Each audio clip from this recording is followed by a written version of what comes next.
Assalamualaikum warahmatullahi wabarakatuh. Saudaraku yang dirahmati Allah, pakai caping dari Semarang, anyaman dari Ibu Rohani, pasang kuping biar terang. Ada siraman rohani, ayo kita dengerin. Bismillahirrahmanirrahim. Assalamualaikum warahmatullahi wabarakatuh.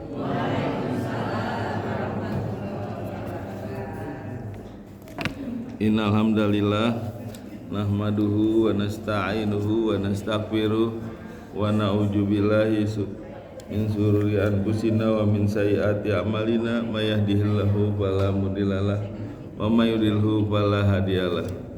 Asyhadu an la ilaha illallah wahdahu la syarikalah wa asyhadu anna Muhammadan abduhu wa rasuluh. Allahumma sholli ala Muhammad wa ala alihi wa ashabihi wa man tabi'ahum bi ihsanin ila yaumidin. Amma ba'du. Bapak Ibu yang dirahmati Allah, sebelum kita mulai belajar, mari kita membaca doa belajar. Bismillahirrahmanirrahim. Raditu billahi robba wa bil islami dina wa bi Muhammadin nabiyya wa rasulah. Rabbi zidni ilma warzuqni fahman, amin. Ya, baik Bapak Ibu ya. Hari ini pekan pertama, jadi kisah-kisah ya. Kisah-kisah ya. Berarti dibaca dulu dah Pak Basirin ya. Pak Dadang mau baca? Boleh. Surat Shot deh, surat Shot. Surat Shot. Ya. Surat Shot surat ke-38. Halaman 455. Halaman 455 ayat 30. Ayat 30 sampai 34 ya deh ya. 30 sampai 34.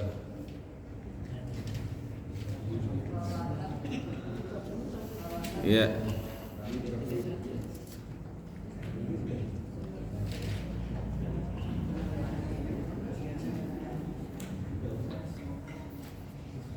Bismillahirrahmanirrahim.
Ya, baik Bapak Ibu ya.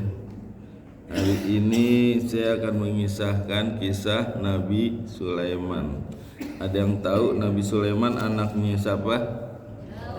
Nabi Daud. Iya benar. Jadi Nabi Daud dan Nabi Sulaiman diberikan hikmah ya, kebijaksanaan juga. Beliaulah ya, keduanya sebagai nabi juga sebagai raja ya. Jadi ada dua orang yang merangkap di samping sebagai nabi tapi juga sebagai raja, yaitu Nabi Daud dan Nabi Sulaiman. Kedua-duanya diberi hikmah untuk menyelesaikan masalah, menyelesaikan perkara ya. Nah, ini ada di surat Al-Anbiya surat 21 ayat 78 ya. Jadi Nabi Sulaiman dan Nabi Daud ya itu diberikan hikmah oleh Allah sehingga kaumnya, penduduknya kalau ada masalah beliau minta diselesaikan kepada Nabi Daud atau ke Nabi Sulaiman ya. Nah ini di surat Al-Anbiya ayat 78 dikatakan wa Dauda wa Sulaiman ya, dan Daud dan Sulaiman ityahkumani ya, ketika keduanya memberi keputusan fil harsi tentang kebun, itnafasat fihi ghanamul qaum ya, ketika kebun itu dirusak oleh kambing-kambing milik suatu kaum ya, jadi ada kebun ya yang udah siap dipanen, kebun itu udah tinggal dipetik ya, tiba-tiba ada segerombolan kambing ya masuk ke dalam kebun itu, dan kebunnya itu kebun anggur nih, mahal kan buah-buahnya ya, habis dimakanin sama kambing. Maka si pemilik kebun ini laporlah kepada Nabi Daud ya. Di sini dikatakan wa kunna li hukmihim syahidin, dan kami menyaksikan keputusan mereka. Jadi dia datang kepada Nabi Daud, diceritakanlah ya kejadiannya bahwa kebunnya ini yang udah siap dipetik, siap panen, dimakan sama kambing.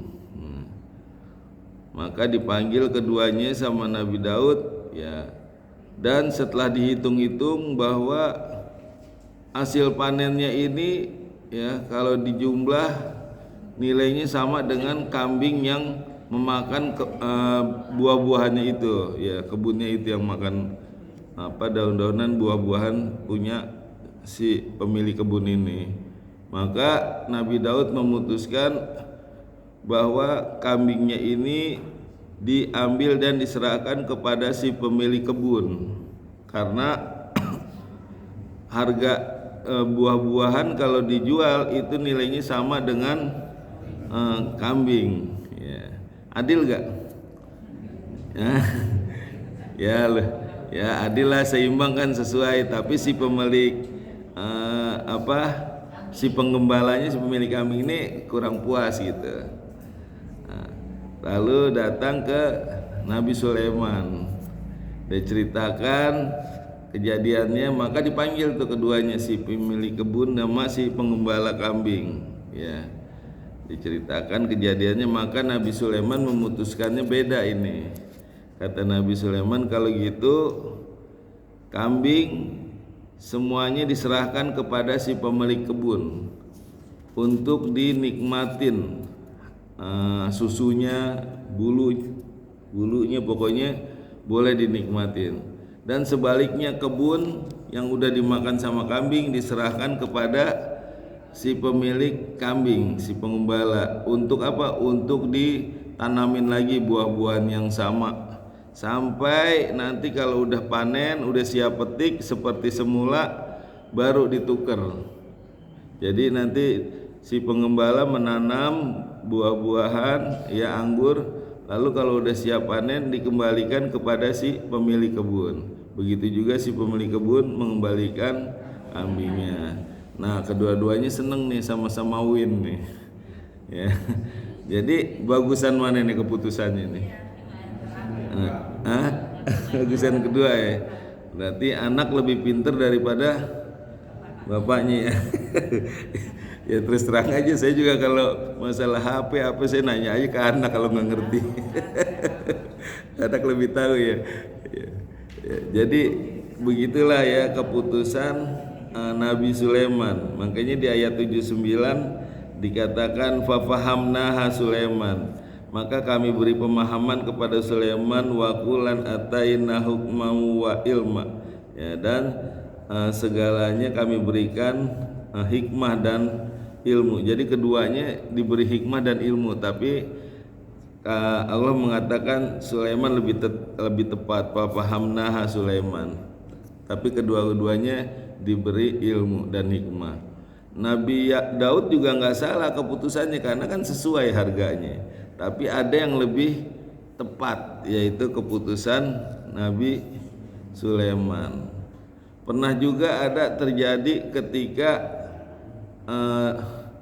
dua orang ya, ibu yang satu muda yang satu tua nih ibunya, sedang mencuci pakaian di sungai. Nah dia bawa anak tuh, ya dia anak kecil dibawa karena nggak bisa ditinggal di rumah, nggak ada orang, dibawa ke sungai, ditaruh di pinggiran tuh, dijejerin dua-duanya.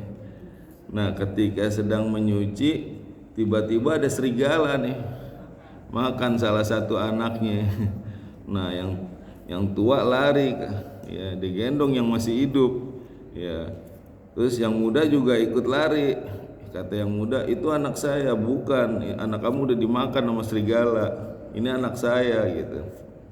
Nah itu saling berebut, nggak bisa, ini anak saya, anak kamu yang dimakan. Enggak, itu anak kamu yang dimakan gitu. Akhirnya datanglah ke Nabi Daud, maka diceritakan kejadiannya. Lalu kata Nabi Daud, karena anak ini ada di tangan ibu yang megang, maka hukum asalnya bahwa anak itu adalah milik ibu yang megang. Kayak seperti saya megang HP ya, terus ada yang ngaku-ngaku itu HP saya. Nggak bisa nih, HP buktinya ada sama saya. Nggak bisa ngaku-ngaku gitu, buktinya apa, misalnya seperti itu.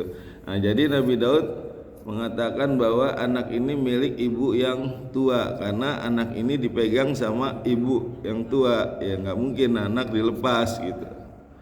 Maka yang muda kurang puas, dia lapor ke Nabi Sulaiman, diceritakan kejadiannya, maka dipanggillah keduanya itu, saling berebut, itu anak saya, ini anak saya katanya. Akhirnya Nabi Sulaiman anak itu diambil, ditaruhlah di meja. Ditaruh di meja, lalu Nabi Sulaiman ngambil pedang. Ini karena berebutan, udah biar adil saya belah dua aja nih anak ini. Ya, yang separuh buat yang tua, separuh buat yang muda gitu. Yang tua diem aja nih. Kalau yang muda, ya Sulaiman katanya, udah biar saya ngalah dah, daripada anak ini mati, mending saya nggak punya anak gitu. Akhirnya yang muda ngalah supaya anak ini nggak disembeli gitu, nggak dipotong. Lalu Sulaiman akhirnya mengambil keputusan bahwa anak ini sebenarnya adalah milik yang muda, karena nggak mungkin orang tua tega melihat anaknya disembeli, dibunuh. Ya, jadi yang tepat putusannya siapa nih? Nabi Sulaiman. Anak lebih pintar dari ya, jadi ya seperti itu. Dulu juga ada tuh ya, di zaman dulu ada hakim yang bernama Iyas bin Muawiyah ya. Jadi dia bijaksana. Jadi suatu hari ini ada dua orang yang berselisih. Jadi dia waktu itu pernah menitipkan barangnya sama, taruhlah si A menitip barang kepada si B ya.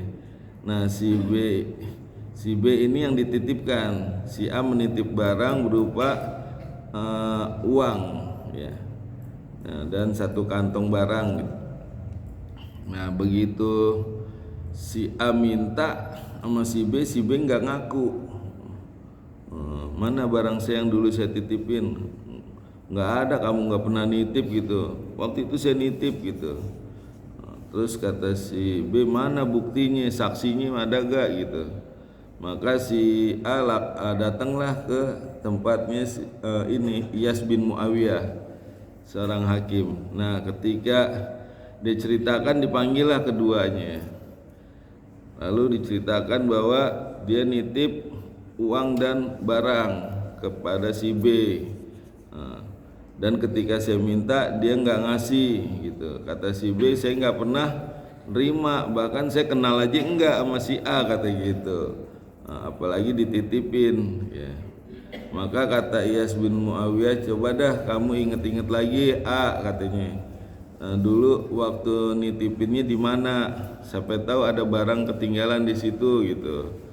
Ya. Ya, katanya dulu saya nitipinnya di bawah pohon. Nah di situ saya berikan barang-barang yang saya titipin gitu. Ya udah coba kamu lihat, kamu gali sampai tuh ada di situ barang-barangnya. Maka pergilah si A, ya, menuju ke tempat yang dulu pernah dia titip uang di situ, tempat dia menitip uang. Nah, si B mau pergi nih, kalau gitu saya pergi deh. Nanti dulu tunggu si A biar balik lagi katanya, karena si A lagi menuju ke sana gitu. Nah si hakimnya ini sambil dia beres-beres barang, dia nanya nih sama si B, kan udah ada berapa lama ya. Terus ditanya, kira-kira si A udah sampai belum ya? Kata si B belum gitu. Lah dia ketahuan. Katanya dia nggak kenal, terus nggak tahu tempatnya di mana. Tapi begitu ditanya udah sampai belum? Belum. Berarti si B tahu. Nah disitulah hakim perlu jeli, perlu bijaksana ya. Jadi perlu kecerdasan dalam mengambil putusan, kalau enggak nanti bisa dirugikan ya. Nah akhirnya si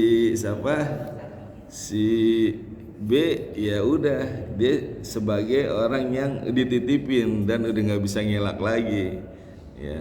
Nah itu ya, jadi perlu kecerdasan. Nabi Sulaiman ini cerdas ya, jadi bijaksana, dikasih hikmah ya. Ya baik, kita kembali ke surat tadi, apa yang dibaca? Surat Shad ya. Ya, surat Shad ayat 30 ya. Udah saat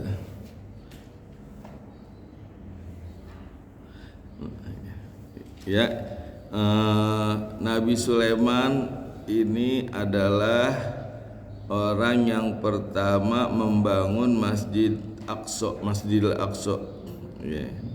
Jadi yang pertama membangun Masjidil Aqsa siapa? Nabi Sulaiman. Kalau yang pertama membangun Masjidil Haram siapa? Nabi Ibrahim. Kalau yang pertama membangun Masjid Nabawi siapa? Nabi Muhammad. Nah itu 3 masjid itulah yang perlu dikunjungi, ziarah ya. Ziarah itu yaitu 3 masjid itu. Kalau ke Jogokarian, kemana lagi, Masjid Al-Falah, itu sama masjid sini pahalanya. Tapi kalau ke Masjidil Aqsa ya, kita sholat di sana itu sama dengan 500 kali pahalanya ketimbang kita sholat di masjid biasa. Kalau sholat di Masjid Nabawi itu pahalanya sama dengan 1000 kali ketimbang sholat di masjid sini nih, atau begitu juga di Masjidil Haram itu pahalanya sama dengan 100.000 kali dibanding kita sholat di masjid yang biasa ya. Nah makanya ziarah yang sangat dianjurkan ya ke masjid 3 itu, Masjidil Aqsa, Masjid Nabawi dan Masjidil Haram, karena nilai pahalanya ya, bayangin sekali sholat 100.000 kali. Apa sanggup kita sholat berkali-kali gitu ya. Makanya kumpulin dah ya biar bisa ke sana karena pahalanya luar biasa ya. Jadi di dalam surat Shad ya, surat Shad ayat 30 dikatakan wa wahabna li Dauda wa Sulaiman, dan kami anugerahkan kepada Daud seorang anak yang bernama Sulaiman ya. Nikmal abdu, jadi Sulaiman ini sebagai sebaik-baik hamba ya. Innahu awab, dan sungguhnya Sulaiman orang yang senantiasa taat kepada Allah. Jadi apa-apa selalu dikembalikan kepada Allah, segala perkara urusan dikembalikan kepada Allah. Awab ya, orang yang patuh taat kepada Allah. Nah ini suatu kebahagiaan ya, punya anak yang nikmal abdu, sebaik-baik hamba, anak yang soleh ya. Karena kalau kita punya anak soleh, nanti setelah kita meninggal anak kita mendoakan kita. Nah Nabi Daud ya diberi anak Sulaiman, dia sebagai nikmal abdu, sebagai sebaik-baik hamba, anak yang soleh. Jadi nanti Nabi Sulaiman ini di samping punya ilmu, cerdas, hikmah. Dia juga sebagai anak yang soleh selalu taat kepada Allah dan juga berbakti kepada orang tuanya. Ya. Uridu alaihi bil asi sofinatul jihad. Ya, jadi ketika ada pertunjukan, ya, itu di waktu petang, ya, Nabi Sulaiman nih melihat kuda-kuda, ya, kuda-kudanya sopinat ini indah gitu, bagus. Jadi kalau berdiri itu kaki 3 yang depannya ditekuk gitu di atas kuku, jadi kelihatannya cantik gitu, ya. Pokoknya indah lah dilihatnya kuda-kuda itu, dan larinya kenceng, ya. Al-jiyad, larinya cepat. Nah itu Nabi Sulaiman seneng tuh lihat kuda-kuda yang cakep terus larinya kenceng, sampai akhirnya dia lupa, saking keasikan lihat kuda, ya, lupa sampai dia maghrib gitu. Dikatakan faqala ini ahbabtu hubal khair, ya, bahwa sesungguhnya aku nih menyukai, ya, kuda-kuda yang baik, ya, anjikri robi, sampai aku lupa dari mengingat Tuhanku, hatta tawarot bil hijab, sampai nggak kelihatan lagi tuh kuda-kuda itu, artinya udah gelap, ya, saking senengnya lihat kuda sampai dia lupa mengingat Tuhan. Nah ini ulama mengatakan, ada yang mengatakan bahwa Nabi Sulaiman ini sampai meninggalkan waktu sholat asar. Ada yang mengatakan dia sampai nggak berzikir di waktu petang, karena Nabi Sulaiman selalu berzikir di waktu petang. Ya. Apa yang dilakukan sama Nabi Sulaiman, ya, dikatakan ruduha alaya, ya, katanya bawa itu kuda-kuda itu kepadaku. Patofiko mashan bisuki wal aqnaqo, maka disembelihlah kuda-kuda itu kaki dan lehernya, ya. Itu karena apa? Karena kuda-kuda inilah yang membuat Nabi Sulaiman lupa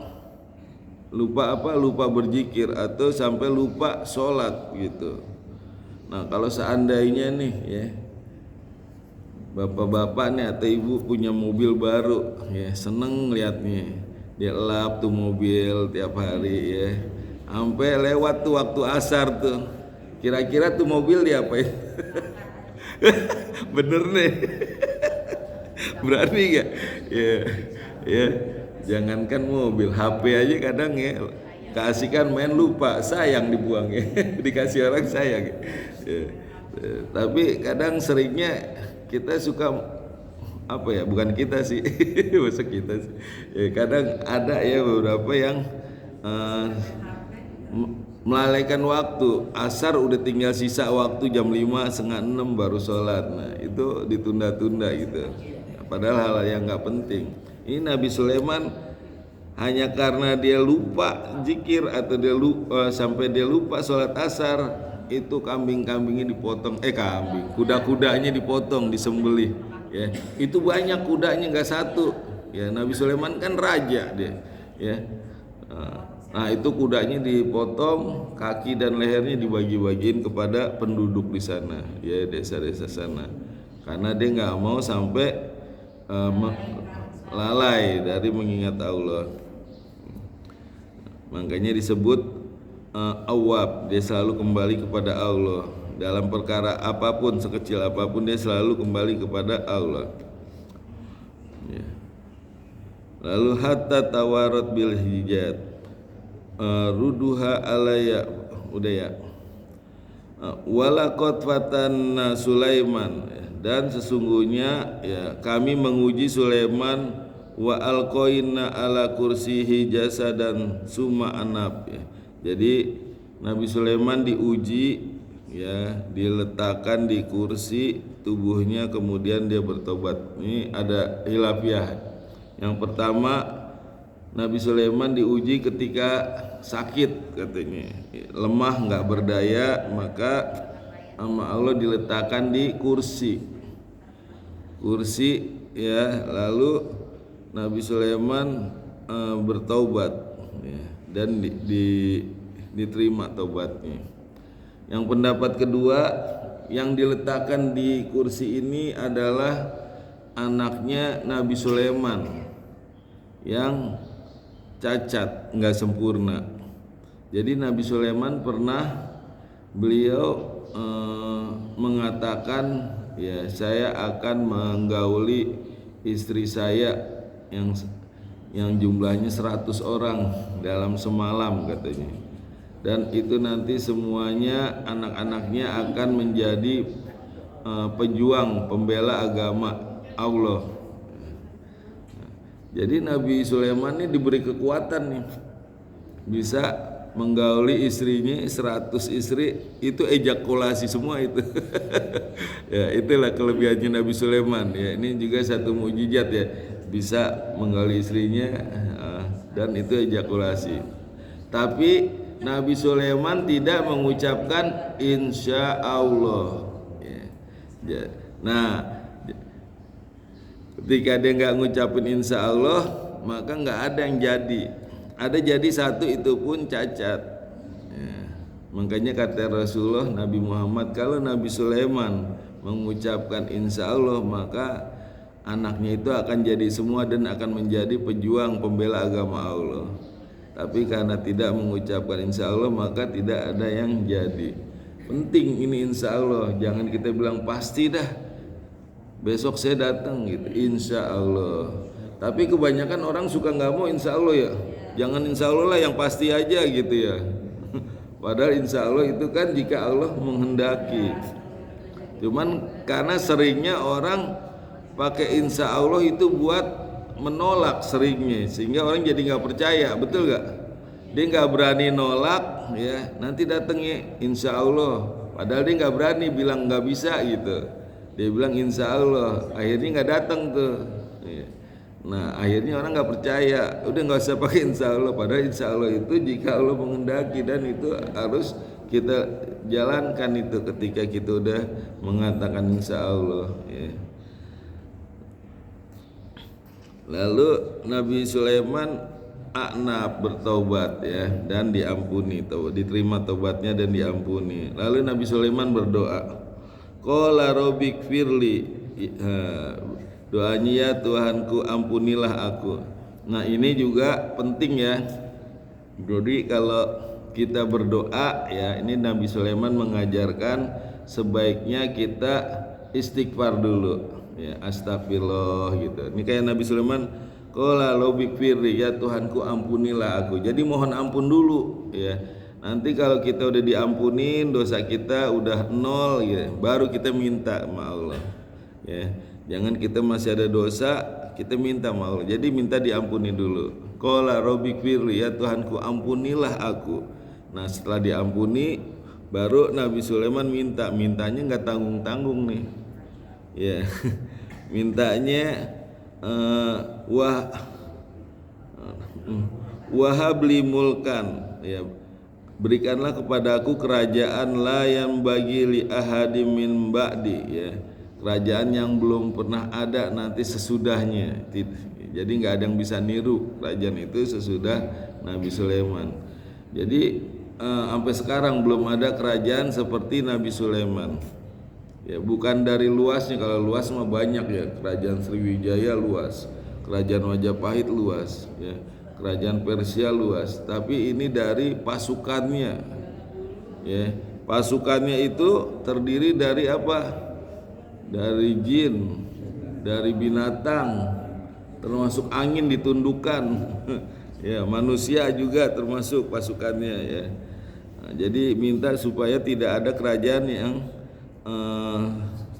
seperti dia setelahnya.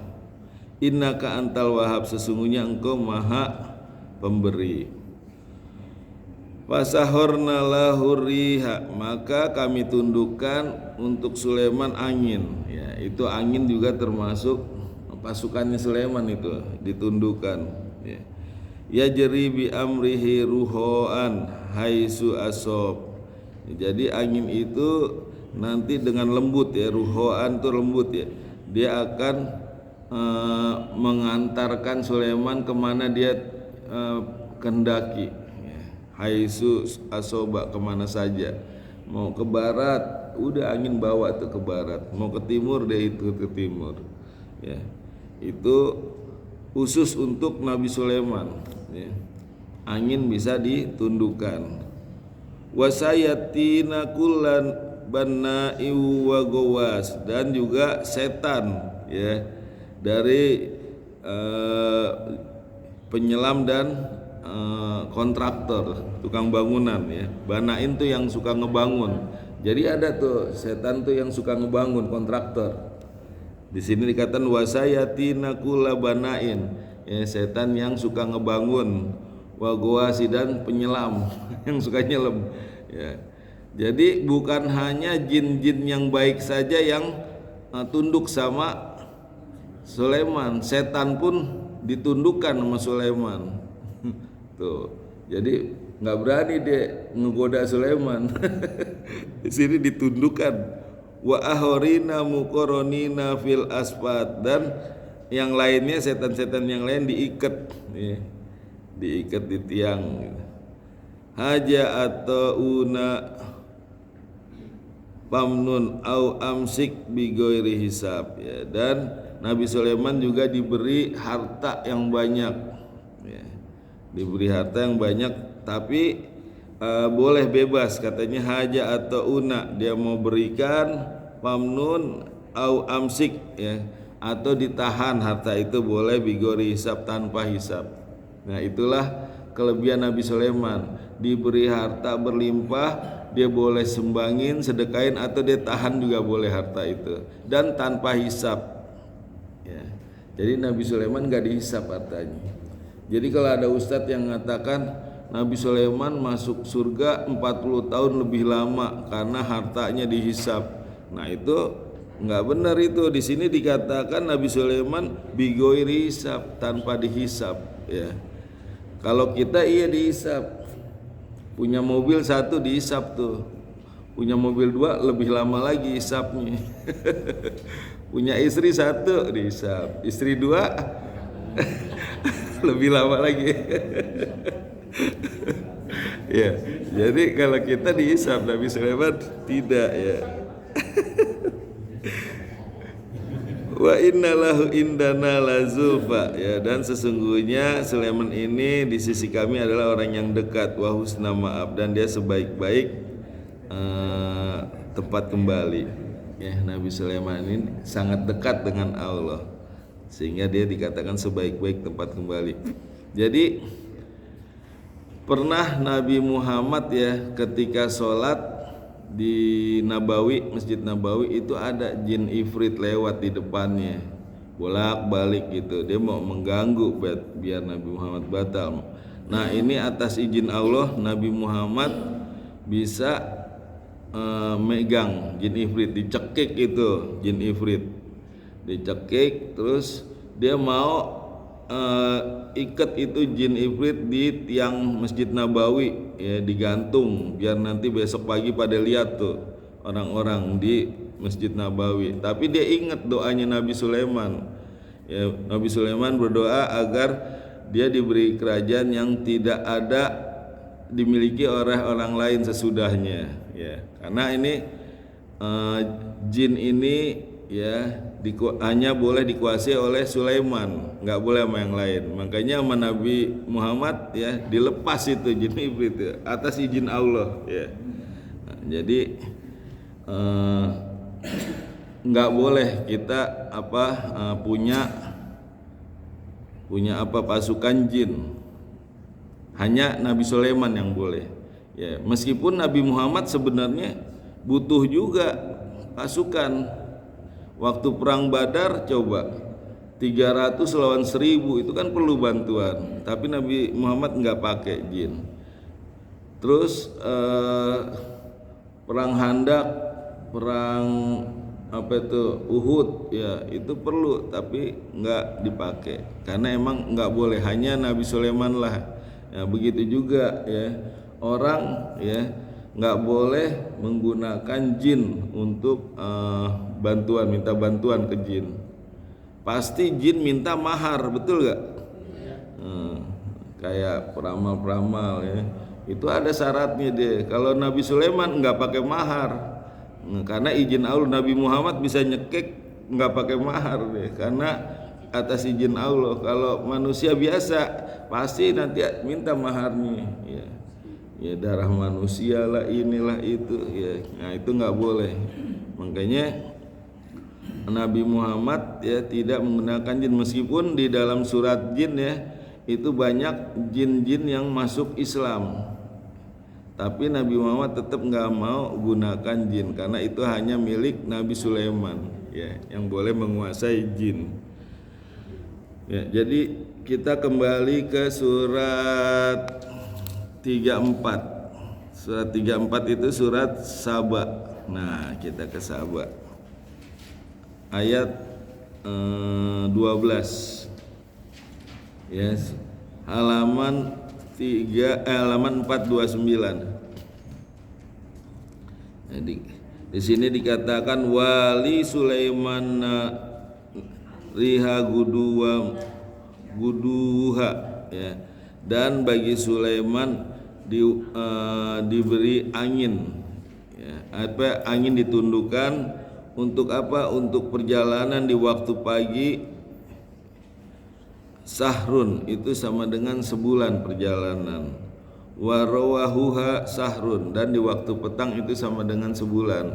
Artinya apa? Nabi Sulaiman kalau misal dia mau melihat wilayah kekuasaannya ya, itu kan luas wilayahnya. Itu kalau dengan kuda itu bisa sebulan dia makan waktu untuk keliling ke wilayahnya. Tapi dengan angin itu cuman di waktu pagi aja ya, jadi dari pagi sampai jam 12 gitu, itu udah bisa keliling. Atau di waktu petangnya itu sama dengan sebulan kalau dia melakukan keliling dengan kudanya. Tapi ini dengan angin cuman setengah hari aja. Di sini guduha ya, di waktu pagi itu sama dengan sahrun sebulan. Warawahuha, dan di waktu petang itu sama dengan sahrun sebulan. Wa asalna lahu ainal kitr, dan kami alirkan juga baginya mata air dari tembaga ya, jadi dikasih cairan tembaga Nabi Sulaiman untuk apa? Untuk ngebangun ya.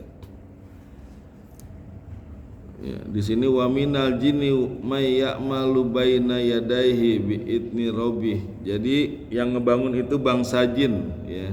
Dia bekerja di hadapan Sulaiman dengan izin Tuhannya. Dan jin-jin ini patuh sama Sulaiman, enggak ada yang berani menyimpang, enggak ada yang berani melawan.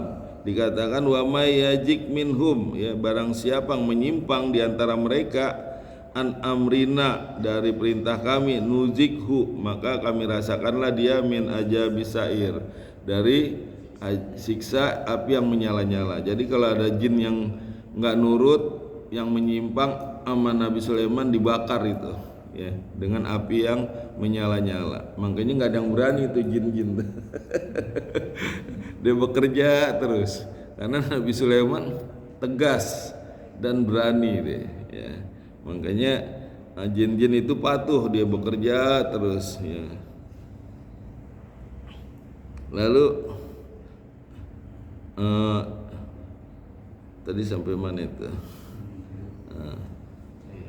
Amri ya maluna lahu ma yasa ya, mereka mengerjakan untuk Sulaiman apa yang dikehendaki, mimahariba ya, dari gedung-gedung, watamasila, dan patung-patung ya. Jadi zaman Nabi Sulaiman patung masih boleh tuh dibuat. Bahkan sampai Nabi Isa pun ya, Nabi Isa pernah buat patung itu, patung burung-burungan dari tanah lalu ditiup bisa terbang gitu ya. Nah pada zaman Nabi Muhammad udah nggak boleh tuh patung ya. Lalu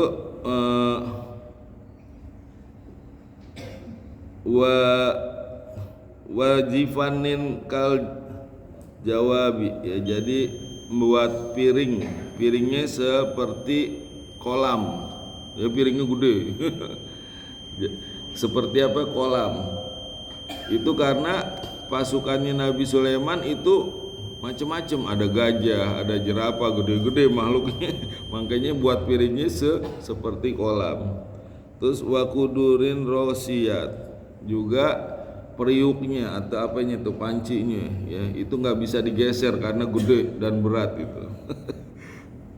Lalu Allah mengatakan i'malu ala Dauda sukron ya, bekerjalah beramalah tetap wahai keluarga Daud sebagai rasa syukur. Nah ini Nabi Sulaiman selalu bersyukur, tapi Allah juga ingatkan bekerjalah sebagai rasa syukur ya. Jadi rezeki itu tetap semuanya dari Allah ya, tapi tetap kita harus bekerja ya. Ada orang yang diem aja rezeki datang ya, contohnya tuh orang di rumah sakit nggak bisa ngapa-ngapain, ada aja yang ngasih buah, yang ngasih ini sih ya, rezeki dari Allah, tapi tetap bekerja. Allah mengatakan i'malu ala Dauda sukron, sebagai rasa syukur ya, meskipun bekerjanya sedikit yang penting ada ikhtiarnya gitu ya, hasil tetap Allah lah yang akan memberikannya. Ada orang yang kerja sedikit tapi hasilnya banyak gitu, ada yang kerja dari pagi sampai malam hasilnya sedikit gitu ya. Itu semua rezeki dari Allah, tapi tetap i'malu, bekerjalah sebagai rasa syukur. Wa qalilum min ibadiyas syakur ya, namun kebanyakan ya itu sangat sedikit dari hamba-hambaku yang bersyukur ya. Nah Nabi Sulaiman ini termasuk hamba yang senantiasa bersyukur ya, ada perkara apapun ya selalu kepada Allah bersyukur ya. Jadi sebagai ahli syukur ya, dia selalu kembali kepada Allah bersyukur ya. Selanjutnya kita ke surat An-Naml. Nah ini baru kita masukin kisahnya Nabi Sulaiman, tapi waktunya udah habis ya. Ini kayaknya babak kedua ini. Surat An-Naml surat 27 ya, surat 27 ayat 15.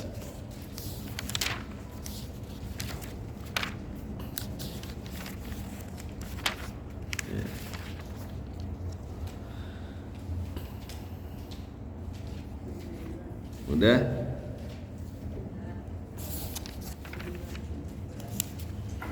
Jadi dikatakan walaqad ataina Dauda wa Sulaiman ilma, dan sesungguhnya kami telah memberikan kepada Daud dan Sulaiman ilmu ya. Jadi para nabi ini meskipun hartanya banyak ya, kayak Nabi Daud, Nabi Sulaiman itu hartanya banyak karena dia seorang raja ya. Beda dengan Nabi Muhammad ya, hartanya nggak ada. Nah, bahkan ketika meninggal itu nggak ada harta yang diwarisi. Bahkan Fatimah bertanya kepada Abu Bakar, adakah harta ayahku? Tidak ada, yang ada disedekain semua ya. Jadi para nabi itu nggak ada yang mewarisi harta, tapi ilmu ya. Di sini Nabi Daud dan Nabi Sulaiman diberi ilmu ya. Ilmu ini adalah sesuatu yang sangat bermanfaat ya. Jadi kalau misalkan orang yang beriman itu akan dinaikkan derajatnya sama Allah, tapi kalau orang yang beriman ditambah berilmu maka dia lebih tinggi lagi derajatnya ya. Orang beriman dinaikkan derajatnya, tapi kalau orang yang beriman ditambah lagi dia berilmu maka derajatnya lebih tinggi. Bahkan ada ulama yang mengatakan ibaratnya kalau orang yang berilmu, yang beriman dan berilmu itu seperti bulan, sedangkan orang yang beriman saja ya itu seperti bintang. Jadi ribuan bintang itu masih kalah cahayanya dengan satu bulan ya. Artinya satu ulama ya itu bisa mengalahkan ribuan orang yang ahli ibadah. Jadi seorang yang berilmu ya itu bisa mengalahkan ribuan orang yang ahli ibadah yang tanpa ilmu ya, hanya beriman saja. Nah itu pentingnya ilmu. Makanya penting nih ikut kajian nih, ikutin terus karena itu akan menaikkan derajat kita ya. Bahkan lebih tinggi daripada orang yang ahli ibadah, tiap hari sholat itu masih kalah dengan orang yang menuntut ilmu. Makanya menuntut ilmu itu hukumnya wajib ya. Thalabul ilmi faridotun ala kulli muslim. Menuntut ilmu itu wajib bagi tiap-tiap muslim. Sedangkan sholat sunat hukumnya sunnah, puasa sunnah, tapi menuntut ilmu wajib. Makanya menuntut ilmu kalau perlu kita kejar ya. Karena itu akan menaikkan derajat kita. Dan beda nilai pahalanya orang yang beribadah dengan ilmu ya. Sholat dia tahu bisa khusyuk, bisa menangis. Karena apa? Dia memahami isinya, dia tahu apa yang dia bacakan. Tapi kalau orang yang nggak beriman, nggak berilmu ya, dia ahli ibadah, dia nggak tahu artinya, nah itu susah untuk menangis gitu ya, karena nggak paham gitu. Nah bisa khusyuk gitu karena ada ilmunya. Ya, lalu di sini dikatakan wa warisa Sulaiman Dauda wa qala ya ayuhan nas ulimna mantiqat thair ya. Jadi Nabi Sulaiman mendapatkan warisan dari Nabi Daud ya. Warisannya bukan harta, karena nggak ada nabi yang mewariskan harta. Meskipun Nabi Daud seorang raja, tapi yang diwarisi adalah ilmu. Jadi Nabi Daud mewarisi ilmu kepada Nabi Sulaiman ya. Ilmunya banyak ya. Nabi Daud bisa menundukkan gunung. Ketika dia bertasbih, gunung-gunung ikut bertasbih. Nabi Daud juga bisa menundukkan burung-burung. Ketika bertasbih, burung-burung berkumpul, dia ikut bertasbih. Nah itu Nabi Sulaiman juga bisa mendengarkan burung-burung berbicara. Nah itu sama, Nabi Daud juga bisa gitu ya. Nah makanya diturunkan kepada Nabi Sulaiman. Dikatakan Nabi Daud ya mewarisi kepada Nabi Sulaiman berupa ilmu.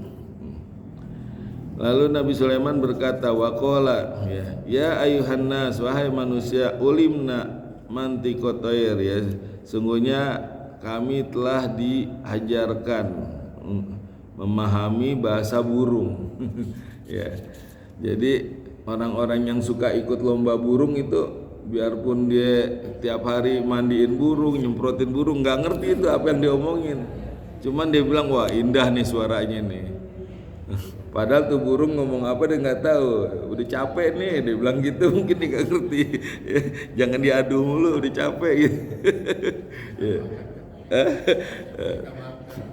Minta makan dia nggak tahu, dia aus nggak tahu ya. Tapi ini Nabi Sulaiman tahu, paham apa yang dikatakan burung. Ya, waktunya udah cukup ya. Nah, nanti sampai ayat 15 ya, kita lanjut bulan depan. Ya. Kita tutup dengan Hotmail Quran. Allahumma arhamna bil Quran waj'alhu lana imama wa nurau wa hudaw wa rahmah. Allahumma zakirna minhu ma nasina wa alimna minhu ma jahilna wa zukna tilawatahu ana al-laili wa atrafan nahar waj'alhu lana hujatai ya rabbal alamin. Ya Allah, berikanlah kami ilmu agar bisa membaca dan menghafal Al-Quran dengan baik dan benar. Ya Allah, berikanlah kami ilmu agar bisa memahami dan mengamalkan Al-Quran dengan baik dan benar. Rabbana taqabbal minna innaka antas samiul alim. Rabbana atina fid dunya hasanah wa fil akhirati hasanah wa qina adzabannar. Subhanakallahumma bihamdika asyhadu an la ilaha illa anta astaghfiruka wa atubu ilaik. Assalamualaikum warahmatullahi wabarakatuh.